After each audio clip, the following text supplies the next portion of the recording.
Les capsules précédentes sont des exemples classiques de la communication fonctionnelle. Mais en fait, pour les réussir, comme toute prise de parole publique, il faut être authentique.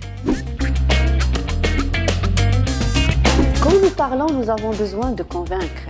Et la grande qualité allant dans ce sens que nous pouvons cultiver est certainement l'authenticité. L'authenticité est l'attitude d'une personne qui s'engage à s'exprimer avec beaucoup de sincérité sans tomber dans la spontanéité. C'est bien sûr la gageure de la confiance en soi. Par contre, la franchise relève de la spontanéité. C'est le fait de s'exprimer, d'exprimer son ressenti réel fidèlement, de se confesser, ce qui n'est pas convenable dans une situation de communication conventionnelle, c'est-à-dire qui est bâtie sur des rôles que nous jouons.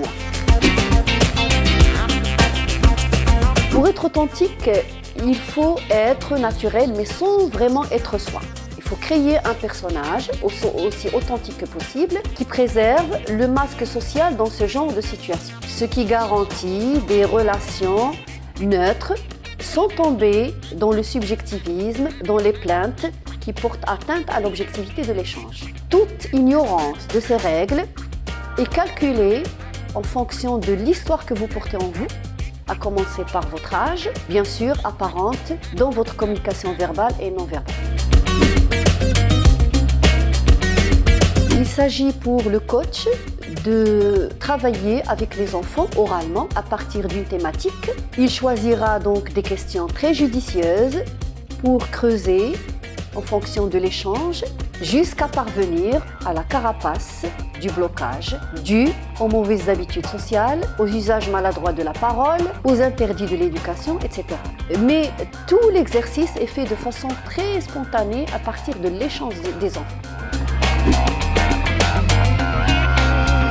C'est bien sûr le fait de travailler avec eux qui relève dans des clubs de conversation. Ce qui ne va pas, et la plupart du temps, c'est ce manque de confiance en soi qui nuit à l'échange.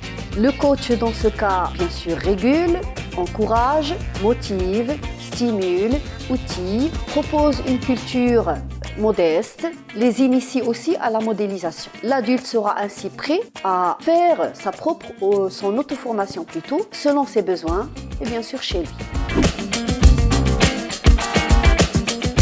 L'authenticité mène à la confiance en soi, clé de l'ouverture du cerveau en termes de concentration et de mémorisation. Car la personne se reconnaît enfin, qu'elle soit adulte ou enfant, comme capable de progresser et d'évaluer. C'est le grand pas vers l'épanouissement.